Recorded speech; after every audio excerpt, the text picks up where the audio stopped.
Sekitar 2500 tahun yang lalu, di sebuah kuburan yang tinggi di pegunungan, yang sekarang disebut Tiongkok bagian barat, sekelompok orang berkumpul untuk melakukan ritual pemakaman. Mereka meletakkan batu panas atau bara api di dalam 10 wadah kayu yang tersebar di seluruh ruangan, lalu meletakkan dedaunan di atas batu panas tersebut. Saat dedaunan mulai terbakar, asap yang dihasilkan mulai memenuhi ruangan. Di saat orang-orang yang ada di sana menarik napas, mereka mendapatkan pikiran mereka mulai teralihkan ke keadaan baru yang aneh. Ribuan tahun kemudian, ketika para arkeolog menganalisis sisa-sisa tanaman yang hangus tersebut, mereka menyadari bahwa mereka telah menemukan contoh paling awal dari orang-orang yang telah menghisap ganja. Pada episode kali ini, kita akan membahas bagaimana tanaman ganja ini bisa ada, serta mengapa tanaman ganja ini dapat membuat kita mabuk. Dan berikut adalah pembahasan tentang tanaman ganja.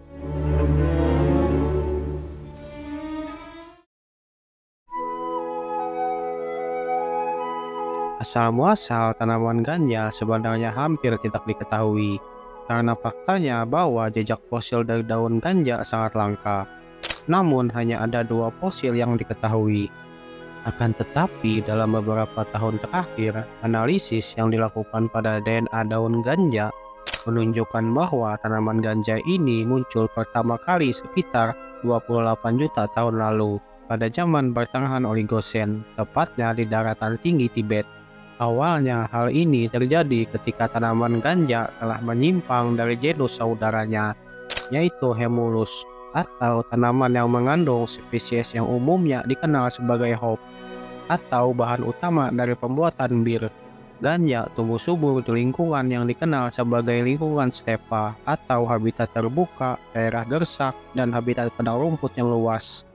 Lalu ketika benua India bertabrakan dengan benua Asia sekitar 35 juta tahun lalu, sehingga membentuk daratan tinggi Tibet. Dari hal ini telah menyebabkan berkembangnya lingkungan stepa dari seluruh wilayah tersebut. Oleh karena inilah menjadi salah satu utama bagi muncul dan berkembangnya tanaman ganja.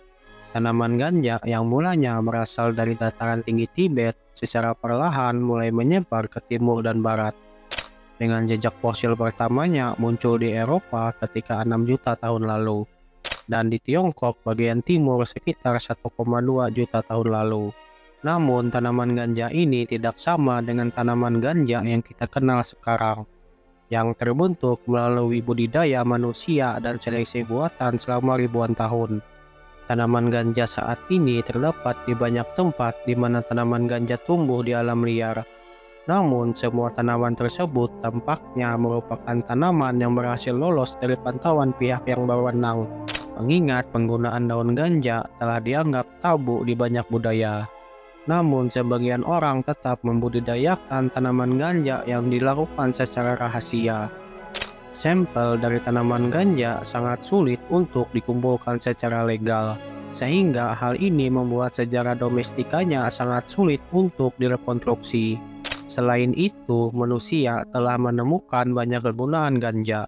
Orang-orang tidak hanya menanamnya karena sifat psikoaktifnya atau sifat yang memberikan efek halusinasi, namun juga menggunakan beberapa bagian tanaman ganja sebagai bahan pengobatan.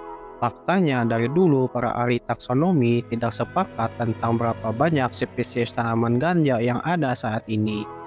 Namun pandangan ilmiah saat ini menyatakan bahwa hanya ada satu jenis tanaman ganja yang diakui, yaitu cannabis sativa, yang telah banyak dilakukan penelitian terhadap tanaman ganja spesies ini. Kemudian pada tahun 2021, para peneliti telah menerbitkan penelitian baru tentang tanaman ganja dengan menggunakan metode yang baru.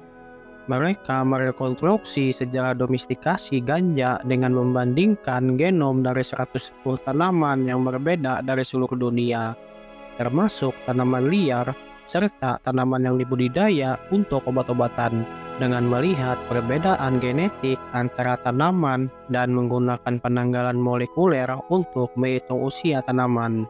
Para peneliti mampu untuk menentukan asal mula domestikasi ganja berasal dari wilayah Tiongkok, sekitar 12.000 tahun yang lalu.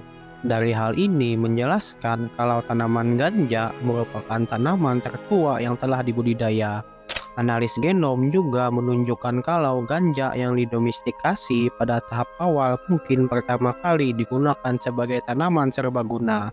Bukti pertama yang paling jelas dalam penggunaan daun ganja berasal dari pemakaman pegunungan Tiongkok di bagian barat, tepatnya pada 2.500 tahun yang lalu, yang telah dilaporkan oleh para peneliti pada tahun 2019. Dan bukti tertulis dari India menunjukkan kalau orang-orang telah menggunakan ganja sejak dahulu kala, tepatnya 2000 tahun yang lalu. Kemudian penggunaan ganja mencapai Afrika pada abad ke-13 dan Amerika Latin pada abad ke-16.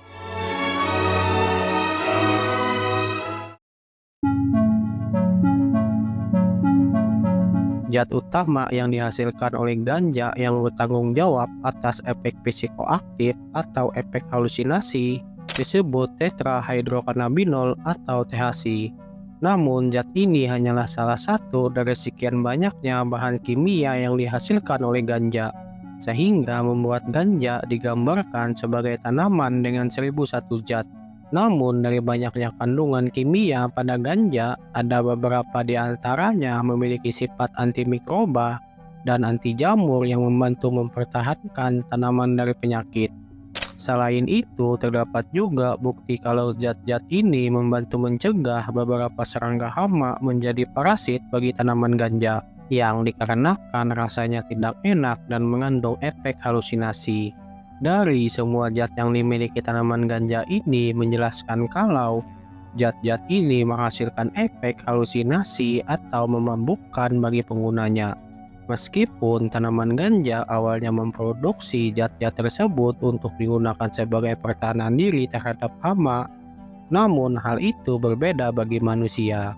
Selama ribuan tahun melalui proses seleksi yang hati-hati dan kadang-kadang dilakukan secara rahasia, dan hingga akhirnya sekarang ganja menjadi tanaman favorit di banyak budaya dulu dan dianggap tabu di banyak budaya modern. Oleh karena alasan inilah kita sebagai manusia diharapkan tidak menyalahgunakan ganja, dikarenakan ganja dapat merusak otak manusia dan menghancurkan masa depan.